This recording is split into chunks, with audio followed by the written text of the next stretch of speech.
Så kom vi med sammen. Og vi starter med at synge der yndigt land. Den kan vi vist ud af.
Marts måned, det er den første forårsmåned, men også den måned, hvor der blev lavet en masse musikopvisninger, både rundt i lokalsamfundet og også i alle DGI's egne. Alle har lavet musik en gang. De kender vist godt den følelse, man har lige før man skulle på. Man er lidt spændt, vendningsfuld, sommerfuld i maven.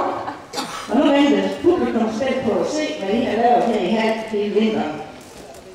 Det er jo rigtig fantastisk at se, at der kommer sådan et publikum, og hvis der er nogen, der mangler skole, så vil de gerne gå ud og tage ud med bordet derude.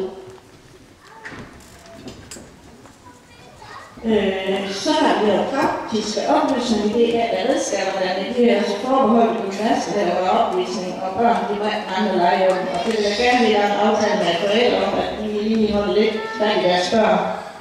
Når vi er færdige med selve opvisningen, vi skal have kaffe, så må de godt holde sig i det der. På det rige lejlighed til det. Og så kan det handles ud i vores kiosk her fra Sverige, men kaffe, det kan man først gå bagland.